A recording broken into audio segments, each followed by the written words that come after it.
Escuchas un podcast de Dixo. Escuchas Fuera de la Caja con Macario Esquetino por Dixo, la productora de podcast más importante en habla hispana. Bienvenidos, esto es Fuera de la Caja. Esta es la emisión número 61 de este podcast. Yo soy Macario Esquetino, le agradezco mucho que me escuche. Y como esta es una emisión impar, nos toca hablar de la coyuntura, que me parece podemos aprovechar para concentrar en dos temas. Uno es el económico. Acaba de publicarse el dato del comportamiento de la economía de lo que se llama el Producto Interno Bruto en su versión oportuna, que es un dato muy adelantado que produce INEGI desde hace relativamente poco tiempo, que aparece prácticamente a un mes de que termina el trimestre. No es un dato totalmente exacto, es una aproximación, pero bastante certera. Tiene una pequeña variación con lo que después ya se publica como el dato que se llama preliminar del Producto Interno Bruto, pero nos da una muy buena idea de en qué dirección va la economía. Y en esta ocasión el dato indica una contracción de la economía mexicana en el tercer trimestre de este 2019, esto es julio-septiembre, comparado con el mismo periodo, julio-septiembre, de 2018. Esta contracción es pequeñita, es menos 0.4% del PIB, menos de medio punto, pero es un comportamiento negativo que está sostenido, digámoslo así, en una contracción tanto de la industria como de los servicios. Pequeñita en ambos casos otra vez, pero es una contracción. Este comportamiento de la economía era esperable, ya estábamos viendo desde hace algún tiempo datos que apuntan a una estructura económica que se mueve muy poco, algún crecimiento en algún sector, pero en general contracciones que en algunos rubros son muy significativas, especialmente en materia de producción de petróleo, algo que tiene ya 15 años de estar ocurriendo, no es nada novedoso. Y en construcción, que sí es algo novedoso, una contracción que inicia con la decisión hace un año de cancelar la construcción del aeropuerto internacional de la Ciudad de México, o como ahora se llama el nuevo Aeropuerto Internacional de México, que pues ya iba avanzado, ya se había hecho la parte más complicada de construir, que son las pistas. Faltaba la parte bonita, que es todo el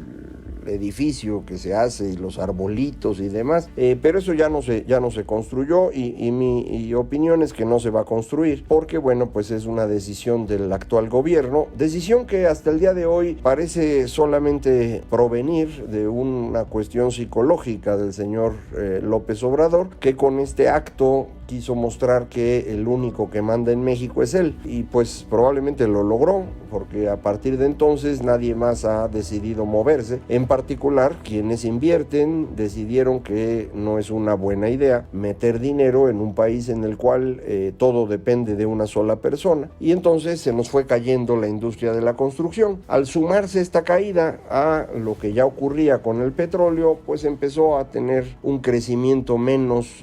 marcado la economía nacional, que ahora ya se juntó con una desaceleración de la industria en Estados Unidos, que se refleja en menos importaciones de productos mexicanos, es decir, en una menor actividad de las manufacturas en nuestro país. Entonces, al ir juntando todo esto, pues el comportamiento de la economía se ha estado ubicando alrededor del cero, a veces un poquito positivo, a veces un poquito negativo, pero esencialmente cero. Este comportamiento, que ya lleva 9 meses en lo que va de este año, pero en mi opinión lleva también los últimos 3 meses del año pasado, que es cuando se tomó la decisión, no creo que vaya a cambiar en el futuro próximo. No hay ninguna razón para que los inversionistas decidan colocar su dinero en este país, por la razón que ya decía yo, es decir, la incapacidad del gobierno para respetar las cosas que ya había acordado, y por otro lado el gobierno mismo no tiene dinero. No es una cuestión sorprendente, salvo para quienes no habían revisado las cifras, pero el gobierno mexicano es bastante pobre, uno de los más pobres del mundo. Yo entiendo que a muchas personas les parezca este dato algo increíble, pero en realidad el gobierno mexicano recauda recauda muy poco. Aun cuando la reforma fiscal de 2013 mejoró significativamente la recaudación, seguimos estando muy por debajo de lo que hacen los países desarrollados. De forma que los recursos escasos que tiene el gobierno los tiene que asignar a una gran cantidad de cosas que le pedimos que haga: educación, salud, seguridad, pero también inversión en infraestructura, pago de pensiones, y no alcanza para todo. De forma que la inversión pública se ha venido contrayendo desde hace tiempo, y ahora con el gobierno del presidente López Obrador está en los niveles más bajos de toda la historia registrada. Es decir, desde 1939 no teníamos una inversión tan baja como la que tuvimos en 2018 en términos de porcentaje del PIB, es decir, en relación con el tamaño de la economía, pero para 2020 el presupuesto del gobierno federal es reducir esta inversión pública en 6% en pesos y centavos, lo cual significa una contracción de cerca del 10% en términos reales. De forma pues que la construcción seguirá cayendo,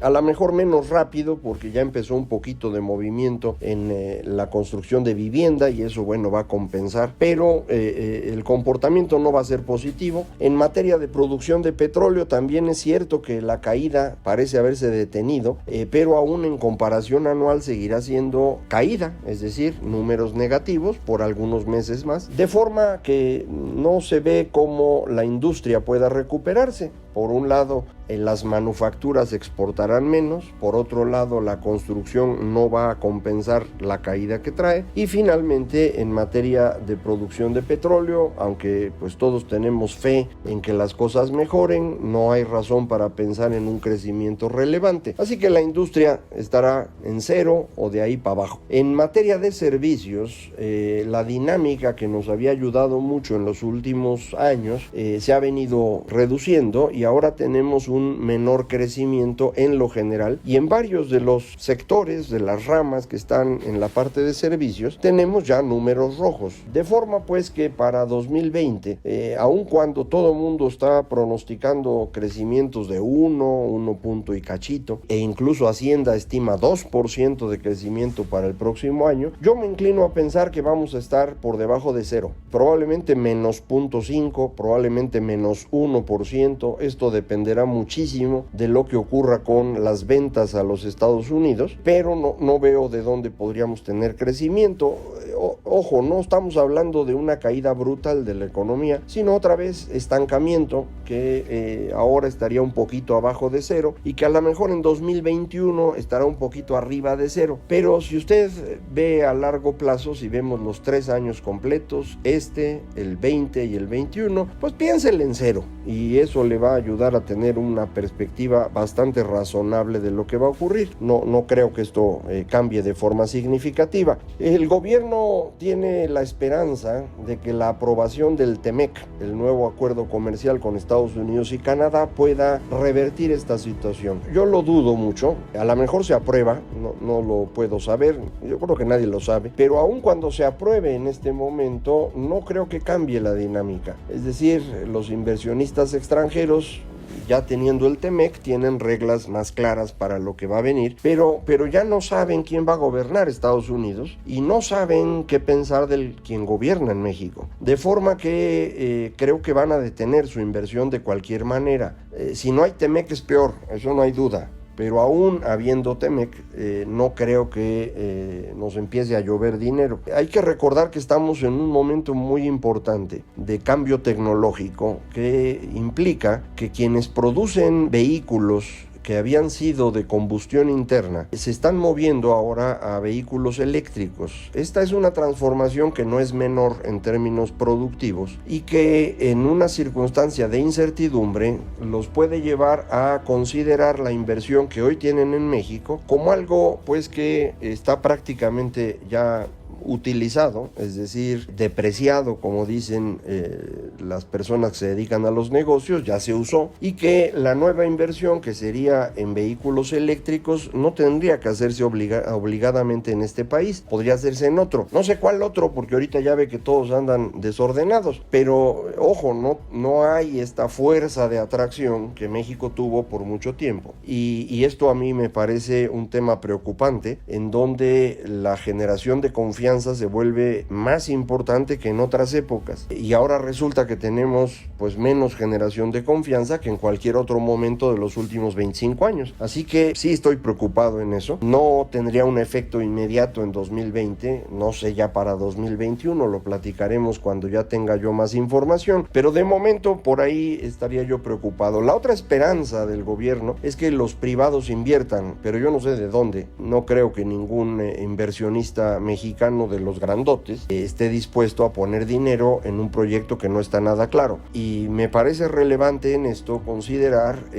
la debacle que ha estado sufriendo el gobierno mexicano en el tema de seguridad. Usted está enterado sin duda, porque 90 y tantos % de los mexicanos se enteraron de lo que ocurrió en Culiacán hace 10 días, poquito más, cuando el gobierno mexicano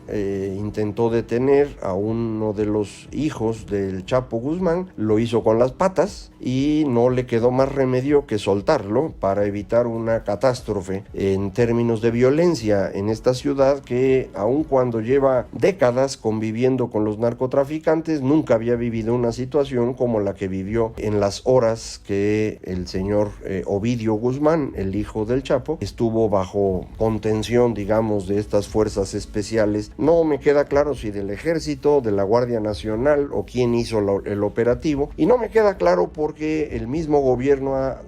tenido un montón de versiones distintas. El mismo presidente dijo que él estaba enterado y había decidido el operativo, que después él había decidido que se soltara al joven, después dijo que él no había decidido pero que estaba enterado, y después dijo que no estaba enterado de nada, y en las últimas conferencias mañaneras ha sido una tragedia espantosa en términos comunicacionales, porque el señor presidente es absolutamente incapaz de responder las preguntas de los periodistas. Está acostumbrado a pontificar en esos eventos y tener, 2 o 3 personajes ahí que le hacen el juego, pero cuando un periodista de verdad, de los que hay muchos, pero no siempre tienen acceso al micrófono, le empieza a preguntar cuestiones elementales acerca de lo que ocurrió, el señor se pone muy nervioso, se enoja muy rápido, no es una persona que domine sus emociones, y hemos visto verdaderamente una tragedia en las mañaneras del miércoles y jueves finales del mes de octubre, en donde el presidente llegó a decir,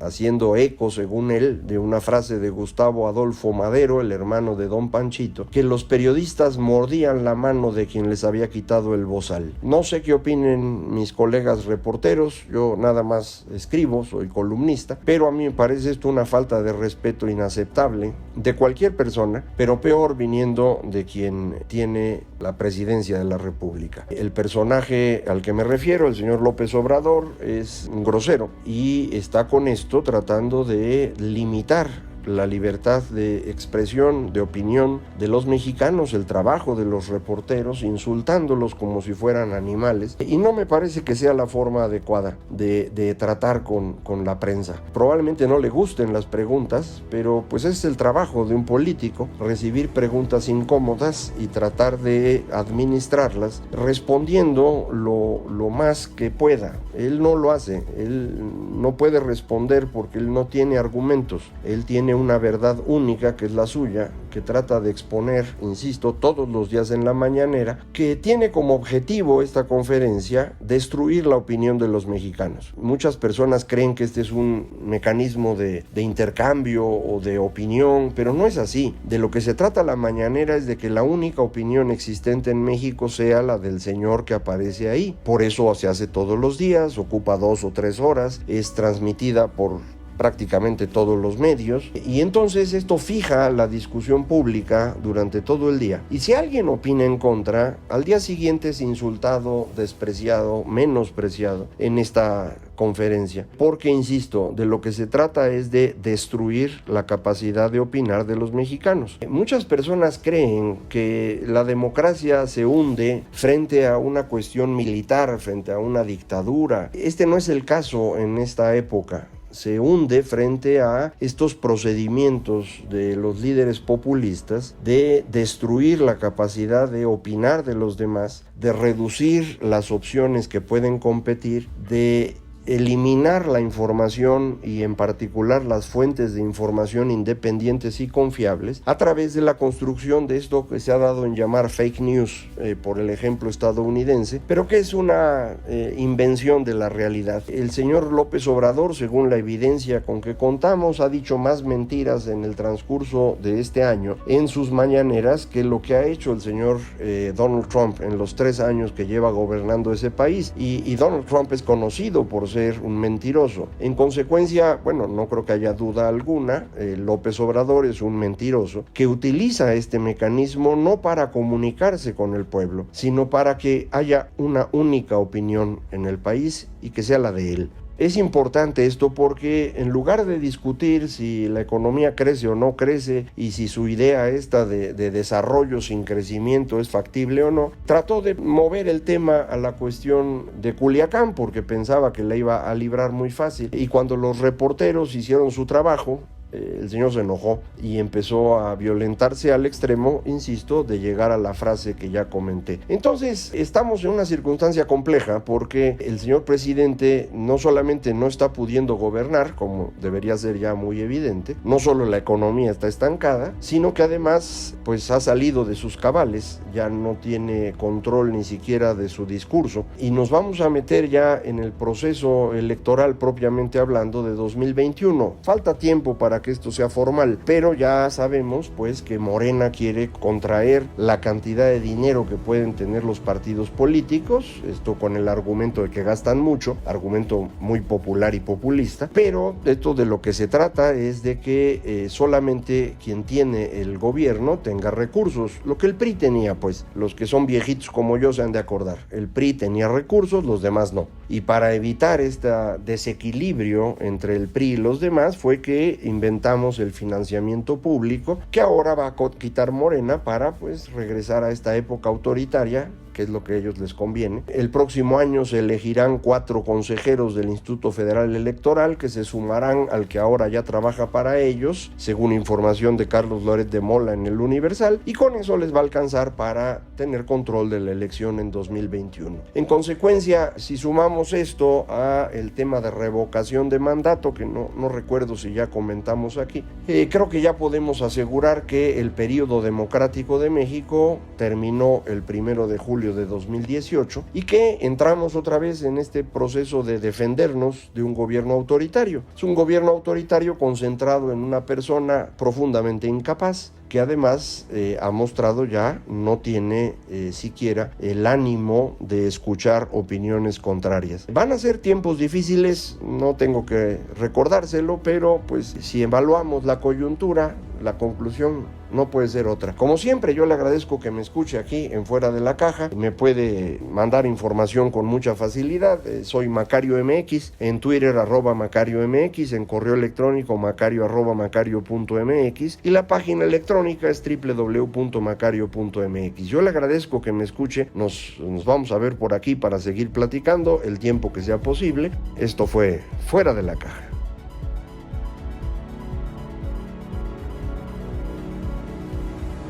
Dixo presentó Fuera de la Caja